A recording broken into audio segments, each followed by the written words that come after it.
সময় সংলাপে স্বাগত জানাচ্ছি। আমি তুষার আব্দুল্লাহ। সময় সংলাপে আজ আমার সঙ্গে যোগ দিয়েছেন মুক্তিযোদ্ধা হুমায়ুন কবির। আপনাকে স্বাগত সময় সংলাপে।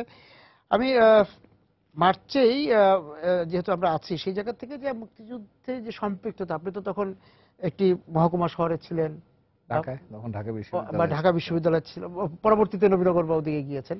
এই যে মানে মার্চের যে ঘটনাগুলো সেখান থেকে আপনি তারপর যেভাবে মুক্তিযুদ্ধে সম্পৃক্ত হলেন, জনমানুষের সম্পৃক্ততা, হ্যাঁ, এই যে ঢাকা বিশ্ববিদ্যালয়ের ছাত্র থেকে তারপর আপনি মুক্তিযুদ্ধে যেভাবে অংশ নিলেন সেই জায়গাগুলি শুনতে চাই, কারণ আপনার অংশগ্রহণের মধ্যে দিয়ে তো সাধারণ মানুষের অংশগ্রহণের বিষয়টা আমরা জানতে পারবো। মার্চ মাসের 1 তারিখেই কিন্তু আমরা তখন স্টেডিয়ামে খেলা দেখছিলাম, ক্রিকেট খেলা হচ্ছিল। তখনই 12টার সময় খবরে আসলো যে ইয়াহিয়া খান সাহেব ঘোষণা করেছেন যে পাকিস্তান পার্লামেন্টের অধিবেশন স্থগিত করা হয়েছে। ওখান থেকেই কিন্তু স্টেডিয়াম থেকেই আমাদের মতো যারা তরুণ, উৎসাহী তরুণ, আমরা কিন্তু স্টেডিয়াম থেকেই তখন মিছিল করতে করতে ঢাকা বিশ্ববিদ্যালয়ের দিকে আসলাম। এবং এসে যে কটা কাজ প্রথম করা হয়েছিল তার মধ্যে একটা হচ্ছে সূর্য সেন হলের নাম কিন্তু ছিল আগে মোহাম্মদ আলী জিন্নাহ হল। আমরা এই হলের নাম পরিবর্তন করলাম, মাস্টারদা সূর্য সেনের নাম ওই বিপ্লব মাস্টারদা সূর্য সেনের 1930 সালের আন্দোলন, সশস্ত্র আন্দোলনের কথাটা মনে রেখে আমরা এই সূর্য সেন হলের নাম পরিবর্তন করলাম। বিকেলবেলা বিভিন্ন হলে তখন ছাত্র আস্তে আস্তে দানা বাঁধছে, আন্দোলনের প্রস্তুতি চলছে, এবং বিকেলবেলা তখন খবর পেলাম যে রাতের বেলা কারফিউ হবে। ঠিক ওই সময়টাতে আমাদের প্রধান কাজ ছিল ওই বিশ্ববিদ্যালয়ের মাঝখানে যে লনটা আছে ওখান থেকে ইট 6 তলার উপরে তোলা, আমাদের হলে সূর্য সেন হলের উপর, মহসিন হলের উপরে প্রতিরোধ করার জন্য আমরা ইট তুলে জমা করছিলাম সন্ধ্যার দিকে। তারপরে তো ধর রাতে 10টার দিকে আমরা বেরিয়ে গেছি, বেরিয়ে গিয়ে কিন্তু আমরা মিছিল করেছি এবং নিউ মার্কেট বিশ্ববিদ্যালয় এলাকা হয়ে, পলাশী ব্যারাক হয়ে, আমরা আজিমপুর হয়ে যখন এখানে নিউ মার্কেটের সামনে এসেছিলাম তখন আমার মনে আছে যে বিডিআর, তখন বিডিআর না ইপিআর ছিল, তাদের সাথে কিন্তু সংঘর্ষ হয়েছিল, আমাদের কিছু লোকজন নিহত এবং আহত হয়েছিল। তো এই বলে কিন্তু প্রথম দিনটা আমরা শুরু করলাম। তখনই কিন্তু মোটামুটি ধরে নেওয়া হয়েছে যে এবার কিন্তু আমরা আমাদের স্বাধীনতার দিকে যেতে হবে। এবং 2 তারিখ সকালবেলা ঢাকা বিশ্ববিদ্যালয় সকাল 10টার সময় আজকে যে বাংলাদেশের পতাকাটা আমরা দেখছি সেই পতাকাটা প্রথমবার কিন্তু প্রকাশ্যে উত্তোলন করা হয়। এবং এই 4 ছাত্র নেতা আসম আব্দুর রব, আব্দুল কুদ্দুস মাখন, নুর আলম সিদ্দিকী, শাহজাহান সিরাজ, তারা কিন্তু এই বিশ্ববিদ্যালয়ের সামনের পশ্চিম দিকের গেটে, যারা 4 খলিফা নামে পরিচিত, আপনি যে বলেছেন এই নামে তাদের বলা হতো, তারা কিন্তু এই স্বাধীন বাংলাদেশের পতাকা উত্তোলন করলেন। এবং তখন কিন্তু এই বিশ্ববিদ্যালয়ের চত্বরকে কেন্দ্র করেই কিন্তু বাংলাদেশের স্বাধীনতা আন্দোলন, যদি বলেন আপনি, দানা বাঁধছে, প্রকাশ সংগঠিত হচ্ছে, সেই কাজটা কিন্তু তখনই হয়েছিল। এবং এরপর আপনি জানেন পল্টন ময়দানে 3 তারিখে স্বাধীনতার ইশতেহার ঘোষণা করা হলো, 7 তারিখে রেস কোর্সে বঙ্গবন্ধুর ভাষণ। এর মধ্যে দিয়ে কিন্তু আপনি বলতে পারেন মোমেন্টাম যেটাকে আমরা বলি, সেই মোমেন্টামটা তৈরি হয়ে গেল। এবং আমরা যারা তখনকার ছাত্রলীগ করি আমরা কিন্তু মোটামুটি বুঝে গেছি যে এখন আমাদেরকে কিন্তু একটা বড় ধরনের লড়াইয়ের দিকে যেতে হবে, এবং সেই মানসিক প্রস্তুতি নিয়ে কিন্তু আমরা তখন তৈরি হয়েছিলাম। এরপর আপনি 25শে মার্চের যে আমাদের বিয়োগান্ত ঘটনা, তারপর তো আমরা মোটামুটি ভাবে সবাই আপনি বলেন যারা আমরা ছিলাম, আমরা যার যার মতো আমাদের গ্রামে গঞ্জে ছিটিয়ে পড়া বলেন, ব্রাহ্মণবাড়িয়াতে গেছি, সেখানে গিয়ে তখন 26 তারিখ আমার মনে আছে, তখন আমাদের বিভিন্ন ইউনিট। আপনি ঢাকা ছাড়লেন কিভাবে? আমি ঢাকা ছেড়েছি আগে, আমি ঢাকা ছেড়েছি ধরেন 21-22 তারিখের দিকে। কাজে 25 তারিখে যখন হয় তখন আমি ব্রাহ্মণবাড়িয়াতে ছিলাম, এবং 26 তারিখেই আমরা কিন্তু বিভিন্ন ইউনিটগুলো, বাঙালি ইউনিট, বাংলাদেশ মানে বাঙালি সৈন্যদের যে ইউনিটগুলো, তারা ব্রাহ্মণবাড়ি এসে জড়ো হয়, তাদের সাথে মিলে তখন আমরা প্রতিরোধের, যদি বলেন আপনি, এক ধরনের ব্যূহ তৈরি করা, সেগুলো আমরা দাঁড় করিয়েছিলাম। 25-এর আগে আপনি সংগঠিত হতে চলে গেলেন? হ্যাঁ, আমরা সংগঠিত হওয়ার জন্য ঢাকা ছাড়লেন। 7ই মার্চের 1 মার্চ থেকেই তো সারা বাংলাদেশে আপনি ধরতে পারেন যে পাকিস্তান সরকারের প্রশাসন তো আর চলছিল না। আর বঙ্গবন্ধু যখন ঘোষণা করলেন যে কোনো ট্যাক্স দেওয়া যাবে না, কারো কথা শুনবে না ইত্যাদি, তারপর থেকে কিন্তু প্র্যাকটিক্যালি বাংলাদেশে আর পাকিস্তান ক্যান্টনমেন্ট গুলো ছাড়া আর তাদের কোনো নিয়ন্ত্রণ ছিল না। এবং সরকারি কর্মকর্তা যদি বলেন, এখন প্রধান নির্বাচন কমিশনার রকিবউদ্দিন সাহেব, তিনি তখন ব্রাহ্মণবাড়িয়ার এসডিও। তো এই তার নেতৃত্বেও কিন্তু তখন প্রশাসন মোটামুটি ভাবে এই মুক্তিযুদ্ধের যদি বলেন, মুক্তিযুদ্ধের তখন মুক্তিযুদ্ধের বিপক্ষ শক্তি বলতে পাকিস্তানেরা ছাড়া আর কাউকে পাইনি আমরা। সবাই মিলেমিশে তখন কিন্তু মুক্তিযুদ্ধের জন্য তৈরি হওয়ার বিষয়টাই প্রধান। এবং সেই জায়গা থেকে জিজ্ঞেস করা যে এই যে ব্রাহ্মণবাড়িয়া শহরে আপনারা সংগঠিত হচ্ছেন, সেই জায়গায় যে জনমানুষের সম্পৃক্ততা কিভাবে হলো? আপনারা হলো ছাত্রলীগ করতেন, আপনারা আগে থেকে তৈরি ছিলেন, ঢাকা বিশ্ববিদ্যালয়ের ছাত্রলীগ না করলেও যারা ঢাকা বিশ্ববিদ্যালয়ের ছাত্র ছিলেন তাদের এক ধরনের সচেতনতা ছিল রাজনৈতিকভাবে। তো সাধারণ কৃষক শ্রমিক সবাই যে যুক্ত হলো, সেই যুক্ত হওয়ার বিষয়টা এটা দুটো হয়েছে আসলে। আপনি ৭০-এর নির্বাচনটাকে যদি ধরেন, ৭০-এর নির্বাচনের মধ্য দিয়ে কিন্তু এক ধরনের যোগাযোগ যদি বলেন, রাজনৈতিক যোগাযোগ, সেটা কিন্তু ঘটে গিয়েছিল। তারপরে ৭১ সালের এই মার্চ মাসের পর থেকে, বিশেষ করে ১লা মার্চের পর থেকেই কিন্তু এই ছাত্র সমাজ, যারা তরুণ ছাত্র সমাজ, আপনি ছাত্রলীগ বলছেন, শুধু ছাত্রলীগ বলবো কেন, ছাত্র ইউনিয়ন, অন্যান্য যত ছাত্র সংগঠন ছিল, তারা কিন্তু সবাই সংগঠিত হয়ে এবং মানুষজনকে সংগঠিত করা শুরু করেছে। গ্রামে গঞ্জে, আপনি ব্রাহ্মণবাড়িয়ার কথা বললেন, আমি নবীনগরের কথা বলছি, বাঞ্ছারামপুরের কথা বলছি, সরাইলের কথা বলছি, নাসিরনগরের কথা বলছি, এই সামগ্রিক অঞ্চলেই কিন্তু সব ছাত্র নেতৃবৃন্দ কিন্তু এখন জনগণকে সংগঠিত করার কাজে তারা লেগে পড়েছে। এবং আমরা ইনফ্যাক্ট আমরা তখন মানে ৭ই মার্চের পরের অবস্থাটার কথা বলছি, তখন কিন্তু আমরা এক ধরনের ইউনিট তৈরি করছি। আমরা দুর্গ গড়ে তোলা, আমরা সেই দুর্গ গড়ার জন্য কিন্তু তরুণদের নিয়ে বিভিন্ন জায়গায় ইউনিট করা হোক। কিন্তু মানে ব্রাহ্মণবাড়িয়া শহরে তো পাক হানাদার বাহিনী তো গিয়েছে আরো অনেক পরেই। না, তাদের একটা ইউনিট ছিল, ইউনিট ছিল। এবং আমার যতখানি মনে হয় যে ২৫ তারিখের ২৬ তারিখের মধ্যেই তাদের কিছু কিছু যারা ছিল, কুমিল্লা থেকে গেল না ব্রাহ্মণবাড়িয়াতেই স্টেশন ছিল একটা ইউনিট, তাদের অবাঙালি কর্মকর্তারা যারা ছিলেন তাদেরকে মোটামুটি বলতে পারেন যে তারা সেখানে আর টিকে থাকতে পারেনি। এরপর মোটামুটি বলতে পারেন ১৪ই এপ্রিল পর্যন্ত ব্রাহ্মণবাড়িয়া মুক্ত এলাকা হিসেবেই ছিল। ১৪ এপ্রিলে আমার মনে পড়ে যে পাকিস্তানিরা প্রথম বোমা বর্ষণ করলো, এবং বোমা বর্ষণ করার পরপরই কিন্তু আস্তে আস্তে তারা আসা শুরু করলো, এবং এরপরই পাকিস্তানিরা রিঅকুপাই করা বা তারা ব্রাহ্মণবাড়িয়ার নিয়ন্ত্রণ নেওয়া সেটা ঘটেছিল। এখানে একটা কথা বলতেই হয়, আপনি আগের প্রসঙ্গে আপনাকে একটু নিয়ে যেতে চাই। সেটা হচ্ছে, আপনি বলছিলেন জনগণ কিভাবে সম্পৃক্ত হওয়া। আসলে দেখেন, তখন আমার মনে আছে যে ব্রাহ্মণবাড়িয়াতে তখন এমপি যারা ছিলেন, এমএনএ বলতো তাদেরকে, পাকিস্তান ন্যাশনাল অ্যাসেম্বলি মেম্বার, এবং যারা MCA, constituent east Pakistan assembly যারা মেম্বার ছিলেন, তারা কিন্তু যথেষ্ট বলিষ্ঠ, সৎ এবং কর্তব্যনিষ্ঠ জনপ্রতিনিধি হিসেবে তারা তাদের দায়িত্ব পালন করেছিলেন। এই কথাটা বলতেই হবে। এবং তখনকার রাজনৈতিক নেতৃত্বের মধ্যে অনেক বেশি, আমি বলবো, বিচক্ষণতা বলেন, সততা বলেন, দূরদর্শিতা বলেন, জনগণের সাথে সম্পৃক্ততা বলেন, এটা ছিল। একইভাবে প্রশাসনে যারা ছিলেন, একটু আগে যেটা বলছিলাম, কাজী রকিবউদ্দিন সাহেব, যিনি এখন প্রধান নির্বাচন কমিশনার, তিনিও তখন ব্রাহ্মণবাড়িয়া মহকুমা প্রশাসক, তার নেতৃত্ব কিন্তু আমরা তার নেতৃত্ব তখন মুক্তিযুদ্ধে যাওয়ার বা মুক্তিযুদ্ধের কাজকে ত্বরান্বিত করার হতে দেখেছি। এছাড়া আপনি ধরেন অন্য আরেকটা অংশ, যেমন আমার শ্রদ্ধেয় শিক্ষকদের কলেজ বা কলেজের শিক্ষকরা যারা ছিলেন, তারাও কিন্তু তখন আমাদের সাথে আমাদেরকে নির্দেশনা দিয়েছেন। এবং এখানে আজকে যেহেতু আপনি বলছেন, আমার একজন শিক্ষক, তার স্মৃতির প্রতি শ্রদ্ধা না জানালেই নয়, আমাদের লুৎফুর রহমান সাহেব, তিনি আমাদের হাতে ধরে, ব্রাহ্মণবাড়িয়া কলেজের শিক্ষক ছিলেন, তিনি আমাদের হাতে ধরে ধরে আমাদের কাজ দিয়ে বলতেন, এই কাজটা করে আসো, এইভাবে এগিয়ে যাও। তাকে কিন্তু পাকিস্তানিরা, হানাদার বাহিনী তাকে খুন করেছিলেন, এবং আজকে আমরা এখনো তার কথা স্মরণ করি। আমাদের তখন কলেজ শিক্ষকরা যারা ছিলেন, মিস্টার আলামিন চৌধুরী সাবেক সচিব, আর আবু তাহের সাহেব ছিলেন, যারা এই আন্দোলনে আমাদেরকে সংগঠিত হতে সাহায্য করেছিলেন।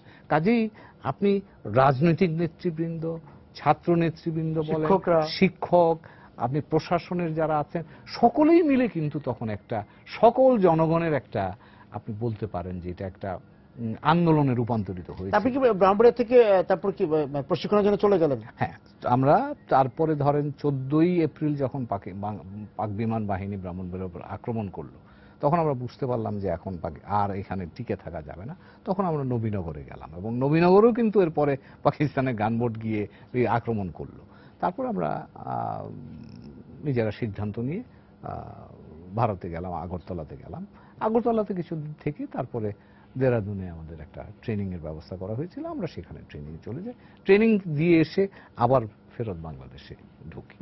মানে ফিরে এসে কোথায় কাজ করলেন? হ্যাঁ, ফিরে এসে আবার চারটা জায়গায় কাজ নবীনগরে বা করেছি। নবীনগর, বাঞ্ছারামপুর, দাউদকান্দি, হোমনা, এই 4টা থানা এলাকাতে আমি কাজ। আচ্ছা, এই যে বাঞ্ছারামপুর পর্যন্ত চলে গিয়েছিল পাক হানাদার বাহিনী? হ্যাঁ, সবগুলো থানা পর্যায়ে তৎকালীন সবগুলো থানা পর্যায়ে নদীপথ, তারা যে আপনি যেটা বলছেন গানবোট দিয়ে চলে গিয়েছে, তারা সবখানেই তাদের উপস্থিতি ছিল এবং আমরা আসলে আমাদের খানিকটা জ্ঞানের বা ধারণারও অপ্রতুলতা ছিল বলতে পারি। আমাদের ধারণা ছিল যে পানি হলে, বর্ষা হলে তারা হয়তো মুভমেন্ট করতে পারবে না, কিন্তু এটা ঠিক ছিল না। পাকিস্তানিরা কিন্তু তারা বিভিন্ন জায়গায় প্রতিরোধ পেয়েছে, কিন্তু তারা তাদের যে মুভমেন্টের প্রয়োজন ছিল সেটা কিন্তু তারা ওই অঞ্চলে কি গ্রামে গ্রামে তারা যেতে পেরেছে না, গ্রামে গ্রামে যেতে পারেনি। তারা বিশেষ করে থানা পর্যায়েই তাদের উপস্থিতিটা বেশি ছিল।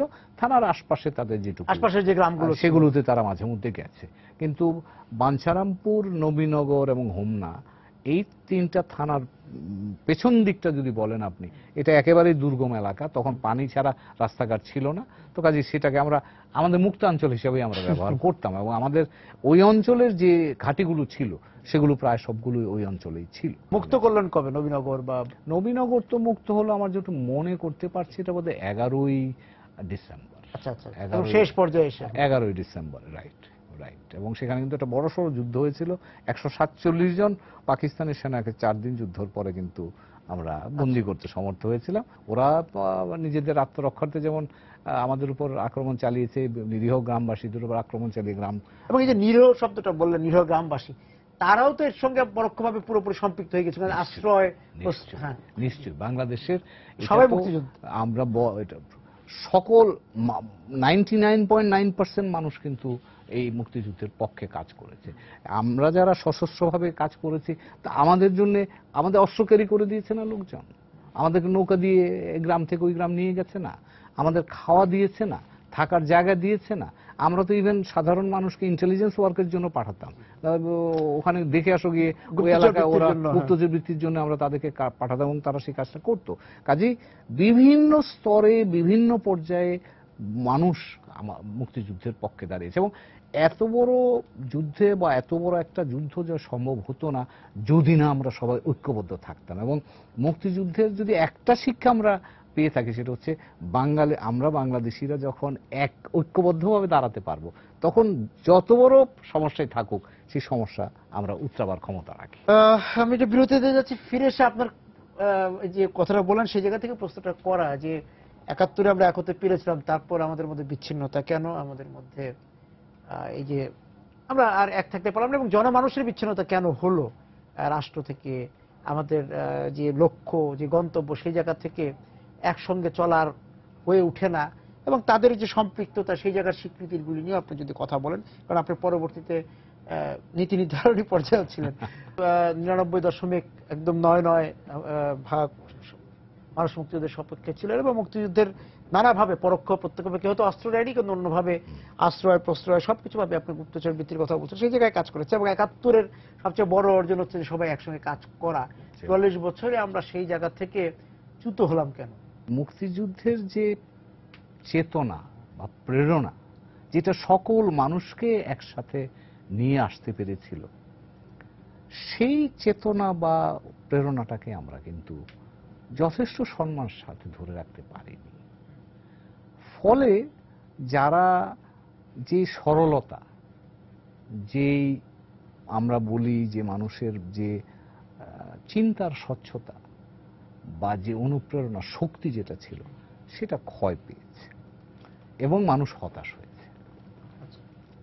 আমরা আমাদের যারা যুদ্ধের সঙ্গী ছিলেন, মুক্তিযুদ্ধ থেকে ফিরে অনেককেই কিন্তু আমরা বিভিন্ন ধরনের অপ্রত্যাশিত কাজে জড়িয়ে পড়তে দেখেছি, সেটা হতাশা তৈরি করেছে।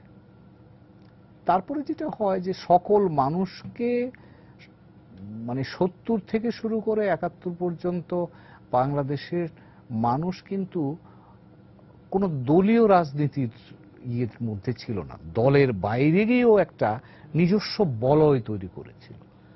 সেই বলয়টাকে যখন আমরা আবার রাজনীতির মধ্যে ঢুকিয়ে ফেলতে চেষ্টা করলাম, তখন কিন্তু আমার ধারণায় বিভক্তির সূত্রটা তৈরি হল। এবং এর পরবর্তী পর্যায়ে বিভিন্ন রাষ্ট্রীয় নীতি নির্ধারণের বিষয়, রাষ্ট্রীয় নীতি তৈরির ক্ষেত্রে বা প্রয়োগের ক্ষেত্রে গিয়ে সমাজ কিন্তু বিভক্ত হয়ে পড়ল। এবং সেই বিভক্তিটা কিন্তু পরবর্তীতে আমরা আর এটাকে আর জোড়া দিতে পারি, ফাটলার জোড়া দেওয়া যায় আর যা যায়নি, বিভক্তি বেড়েছে। এবং এর পরবর্তীতে বিভিন্ন রাজনৈতিক আদর্শ এর সাথে যুক্ত হয়েছে, বিভিন্ন স্বার্থ তৈরি হয়েছে। যে বৈষম্যের বিরুদ্ধে আমরা লড়াই করলাম সেটা বেড়েছে, সেই বৈষম্য আজকে বাংলাদেশে আমরা দেখতে পাচ্ছি। তো কাজেই ওই যে বলছিলাম যে মুক্তিযুদ্ধের চেতনা, যে অনুপ্রেরণা, যে আদর্শ, সেই জিনিসগুলো কিন্তু অনেক ক্ষেত্রে কম্প্রোমাইজড হয়ে গেছে। এবং ফলে যেটা হয়, যে জিনিস মানুষকে ধরে রাখতে সাহায্য করেছিল, সেই সাহায্যকারী উপাদানটা তো যাকে সামনে রেখে ঐক্যবদ্ধ থাকা, হ্যাঁ সেটাই আর কেমন ছিল। সেটা মুক্তিযুদ্ধে বঙ্গবন্ধুর নাম, ওনাকে ধরে, বঙ্গবন্ধুকে ধরেই তো সকল মানুষ, ওনাকে আমরা তো সিম্বল হিসাবে ধরে সব মানুষ মুক্তিযুদ্ধে গেছে। এবং সেই সিম্বলটা যদি ধরে রাখা যেত, তাহলে আমার ধারণা যে বিভক্তিটাকে হয়তো বা এড়ানো সম্ভব হতো, কিন্তু হয়তো সেভাবে সেটা আমরা করতে পারি। এবং যারা মুক্তিযুদ্ধে অংশ নিয়েছিলেন তারপরে মুক্তিযুদ্ধ থেকে ফিরে প্রাপ্তি অপ্রাপ্তির যে হিসাব, সেই হিসাব করতে গিয়ে আরো বিপত্তি বাঁধল। আপনি ঠিক বলেছেন, মুক্তিযুদ্ধে কিন্তু কোনো প্রাপ্তির লড়াই ছিল না। যারা মুক্তিযুদ্ধ করেছে তারা কিন্তু নিজের জীবন বিসর্জন দেওয়ার জন্যই গেছে, পাওয়ার জন্য যায়নি। কিন্তু এটা কিন্তু মনে রাখা দরকার। কিন্তু কেউ যদি এসে বলে আমি পেতে চাই, তাহলে আমি বলবো যে এটা একেবারেই মানে মুক্তিযুদ্ধের চেতনার সাথে সাংঘর্ষিক। কিন্তু দুর্ভাগ্যের বিষয় হচ্ছে যে পাবার সংখ্যা বা পাবার জন্য আগ্রহীদের সংখ্যা কিন্তু সেই হিসেব থেকে এখনো শেষ করা যায় নাই না। এবং মুক্তিযুদ্ধকে বৈষয়িক অর্জনের হাতিয়ার হিসেবে যারা ব্যবহার করতে চায়, তাদের সংখ্যা কিন্তু কমেনি, বেড়েছে। এবং তার ফলে যেটা হয়েছে যে মুক্তিযুদ্ধ নিয়ে বিভিন্ন বিতর্ক তৈরি হয়েছে, বিভিন্ন ধরনের প্রশ্ন তৈরি হয়েছে। কিন্তু মুক্তিযুদ্ধের মানে পরিচ্ছন্ন স্বার্থ বা প্রাপ্তি যোগের জন্য মুক্তিযুদ্ধের সাথে কোনো স্বার্থ ছিল না, সনদ জাল করা হয়েছে। হ্যাঁ, এগুলি তো দেখছি আমরা, এগুলো দেখছি, এবং এটা খুবই লজ্জাজনক। এবং তালিকাও শুধু তালিকা তো বিবর্তিত হচ্ছে। সেটা সেই 71 সাল থেকে আমরা দেখছি যে তালিকার পরিবর্তন হচ্ছে, তালিকা বাড়ছে। এটা তো হওয়ার কোনো কারণ নেই। কারণ যারা ধরেন মুক্তিযুদ্ধে তখন আমরা ভারতে ট্রেনিং নেওয়ার সুযোগ হয়েছিল, তাদের তো তালিকা আছে। আমরা যাদেরকে ট্রেনিং দিয়েছি বাংলাদেশে, তাদেরও তালিকা আছে। তালিকা তৈরি করতে চাইলে সেটা কিন্তু আমার ধারণা সম্ভব ছিল। কিন্তু আমার ধারণা কখনোই এই বিষয়টা নিয়ে আমরা বোধহয় মানে সঠিক একটা তালিকা আমরা চাই, এটা চাওয়ার মধ্যে সীমাবদ্ধ ছিল। এটাকে বাস্তবায়িত করার জন্য যে উদ্যোগের প্রয়োজন ছিল, সেটা আমার ধারণা হয়নি বলেই এখনো পর্যন্ত এই তালিকাটা বিবর্তিত হচ্ছে, বাড়ছে। এবং সেটা একটা ব্যাপার, মুক্তিযুদ্ধ যারা করেছেন সেই প্রজন্ম আর তার আদর্শের জায়গা থেকে সবাই, কথা আমরা বলছি না, অবশ্যই অনেক একটা বড় অংশ হয়তো সেই আদর্শের জায়গাতেই স্থিত ছিলেন, তারা সেখান থেকে প্রাপ্তির দিকে চলে গিয়েছিলেন। হ্যাঁ, এটা হয়েছে। তার কারণ হলো যে আমাদের রাজনৈতিক স্বার্থের কথা বলা হয়, যেটা যে মধ্যবিত্তের দোদুল্যমনা, হ্যাঁ, এটা একটা বিষয় তো থাকেই। এবং আমরা যেহেতু আর্থিকভাবে বাংলাদেশের অবস্থা তখন বা এখন যদি বলেন খুব আমরা উন্নতি করছি, কিন্তু এখনো তো বাংলাদেশের মানুষের দারিদ্র্যের উপরে উঠবার জন্য একটা আগ্রহ আছে, এবং সম্পদ অর্জনের জন্য বিশেষ আগ্রহ আমরা দেখতেই পাচ্ছি। এবং সেটা আপনি ন্যায়ভাবে পান কি অন্যায়ভাবে পান, পেলেই হলো এরকম একটা বিষয়। তো এইসব জিনিসগুলো কিন্তু আমাদের, যেটা হয়েছে যে মুক্তিযুদ্ধের যে নৈতিক অবস্থানটা ছিল, সে অবস্থান থেকে আমাদেরকে দূরে সরিয়ে নিয়ে এসছে। এবং ফলে আজকে অনেক সময় অনেকে বলেন কথাটা, যে মুক্তিযুদ্ধের চেতনার কথা যখন বলি, it should be honest, it should be decent, it should be selfless. কিন্তু আনফরচুনেটলি সেই বিষয়গুলো কিন্তু এখন আর নাই। এখন মুক্তিযুদ্ধের নামে অনেক কিছু হচ্ছে, যেটা আমার ধারণা মুক্তিযুদ্ধের চেতনার সাথে এটা আবার অনেক মুক্তিযোদ্ধা আছেন যে তারা এই বিষয়, মানে ওরা যে মুক্তিযুদ্ধ যুদ্ধ করেছেন, অনেক তাদের অনেক গুরুত্বপূর্ণ ভূমিকা ছিল, সেটাও বলতে লজ্জিত হন। আশপাশের অবস্থা দেখে চা পাওয়ার হিসাব যে করা হচ্ছে সেগুলো দেখে হয়তো তারা লজ্জিতই হন। অনেকেই তারা নিজেরা যে মুক্তিযুদ্ধে অংশ নিয়েছেন সেটা বলতেও আজকাল আছে, অনেকেই এরকম অনেকে আছেন। আছে। আমি একটু অন্য প্রসঙ্গে যেতে চাই যে আপনি এখন তরুণদের নিয়েও কাজ করছেন, তাদের মধ্যে মুক্তিযুদ্ধের চেতনা, মুক্তিযুদ্ধ নিয়ে তাদের অহংবোধ, এই বিষয়গুলো আপনি কিভাবে দেখেন? নিশ্চয়ই আপনাকে অনুপ্রাণিত করে। মানে আপনি যে চেতনা বা যেই লক্ষ্যকে সামনে নিয়ে মুক্তিযুদ্ধে গিয়েছিলেন তার কতটা আলোচ্যটা তাদের মধ্যে দেখতে পান? আমি যখন এই তরুণ প্রজন্ম, স্কুল কলেজে ছাত্রছাত্রী বা মাদ্রাসার ছাত্রছাত্রীদের সাথে কথা বলি, তারা কিন্তু সমস্বরে 100%ই বাংলাদেশের ভবিষ্যৎ সম্পর্কে আশাবাদী। এটা কিন্তু আমাকে আশান্বিত করে। এবং তারা সবাই, যে আমরা জিজ্ঞেস করি প্রশ্নটা যে বাংলাদেশের ভবিষ্যৎ সম্পর্কে তোমরা কতটা আশাবাদী? সাংঘাতিক আশাবাদী। এখন মুক্তিযুদ্ধের যে জায়গাটায় আমার কাছে মনে হয় যে তাদের কাছে মুক্তিযুদ্ধটা এখন ইতিহাস, এবং ইতিহাসের সাথে তারা সম্পৃক্ত হতে চায়, মাঝখানে একটা রোল মডেল তারা দেখতে চায়। আচ্ছা, কাকে দেখে মুক্তিযুদ্ধটা তারা এগিয়ে যাবে এবং মুক্তিযুদ্ধের চেহারাটা কি রকম এটা তারা দেখতে কিন্তু আগ্রহী। এবং এই জায়গাটায় আমার ধারণা যে বাংলাদেশে মুক্তিযুদ্ধের যারা অংশীদার বা যারা অংশগ্রহণের সুযোগ নিয়েছিলেন তারাই বেস্ট মডেল হতে পারেন। এবং মডেল হতে গেলে কিন্তু আরেকটা জিনিস মনে রাখতে হবে, এখনকার প্রজন্ম কিন্তু অনেক সচেতন, তারা অনেক বেশি জানতে আগ্রহী এবং তারা অনেক বেশি প্রশ্ন করবে। তো কাজেই সেখানে প্রশ্নের উত্তর দেওয়ার মতো ক্ষমতা, নৈতিক অবস্থান আপনাকে রাখতে হবে। এবং সেটা আমার কাছে কিন্তু মনে হয় যে তরুণ প্রজন্মের আগ্রহ আছে মুক্তিযুদ্ধের প্রতি, তারা মুক্তিযুদ্ধ নিয়ে তারা গর্বের অন্ত নাই, তারা বাংলাদেশের ভবিষ্যৎ নিয়ে অসাধারণ রকমের আশাবাদী। এখন আমরা তাদের কাছে এই প্রজন্মের কাছে মুক্তিযুদ্ধটাকে কিভাবে উপস্থাপন করছি, সেটা কি স্বার্থের প্রতীক হিসাবে নাকি নিঃস্বার্থ নৈতিক অবস্থান এবং দশের জন্য বা সমাজের জন্য কাজের জন্য আমরা এই মুক্তিযুদ্ধটা সামষ্টিকভাবে দেখছি কিনা, এই জায়গাগুলো কিন্তু খুব গুরুত্বপূর্ণ। এবং আমার ধারণা যে মুক্তিযুদ্ধকে এই প্রজন্মের কাছে তার গতিময়তা নিয়েই পরিচিত করাতে হবে। মুক্তিযুদ্ধ কিন্তু শুধু ৭১-এর মুক্তিযুদ্ধে থামলে চলবে না। মুক্তিযুদ্ধ আজকে ২০১৬ সালেও কিন্তু তাদের কাছে সজীব হতে হবে। এবং সেটা হতে গেলে কিন্তু মুক্তিযুদ্ধের প্রাণ যে নৈতিকতা, যে নিঃস্বার্থ ভাব, সকল মানুষের কল্যাণ কামনা, সেটাকেই তাদের সামনে তুলে ধরতে হবে। এবং তাই যদি আমরা করতে পারি তাহলে আমার ধারণা আমাদের প্রজন্ম যে দৃঢ়তা নিয়ে, যে আবেগ নিয়ে, যে নিষ্ঠা নিয়ে আমরা মুক্তিযুদ্ধের সাথে সংশ্লিষ্ট হয়েছিলাম, বর্তমান প্রজন্ম ঠিক একই ধরনের। আপনার মনে হয় যে আপনারা সেই যে মানে রেলি রেসের যে বিষয়টা আছে সেই কাজটা মুক্তিযুদ্ধের প্রথম প্রজন্ম করতে পেরেছে বা পারছে, এই প্রজন্মের কাছে ব্যাটনটা আরেকটু আমরা রোল মডেল হিসাবে আমার ধারণা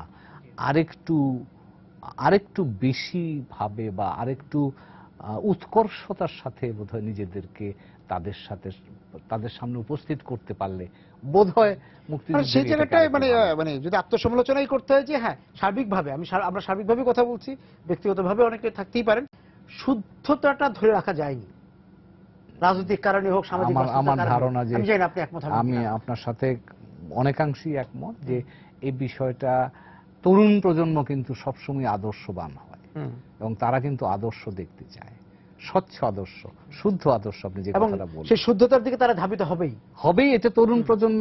এটাই তরুণ প্রজন্মের ধর্ম। আমাদের সময় তো আমরা সেই ধর্মে দীক্ষিত হয়ে তো আমরা গেছি। কাজে আজকের তরুণ প্রজন্ম সেই আদর্শে একটা চুম্বক শক্তি আছে। অ্যাবসলিউটলি। এবং সেটা তৈরি আমাদেরকে রাখতে হবে এবং যুগে যুগে সেটাকে শানিত করতে হবে। কারণ এই যে মানুষগুলো প্রাণ দিয়ে গেল বাংলাদেশে, যাদের শহীদ বলি, যারা প্রাণ দিয়েছে আমাদের জন্য, যে মা বোনরা তাদের ইজ্জত দিয়েছে, তাদের কাছে কিন্তু আমরা দায়বদ্ধ। যুগে যুগে প্রজন্মের পর প্রজন্ম আমাদের দায় তাদের কাছে থাকবে যে তারা যে আদর্শকে মেনে, যে লক্ষ্যকে সামনে রেখে তারা তাদের জীবন দিয়েছেন, তাদের বর্তমানটাকে আমাদের ভবিষ্যতের জন্য মুক্তিযোদ্ধা হিসেবে যারা এখন যারা বেঁচে আছেন তাদেরও তো সেই বিষয়টা আছে যে ব্যক্তিগতভাবে আছে যে কেউ হয়তো প্রাণ দিয়েছেন, কেউ বেঁচে আছেন।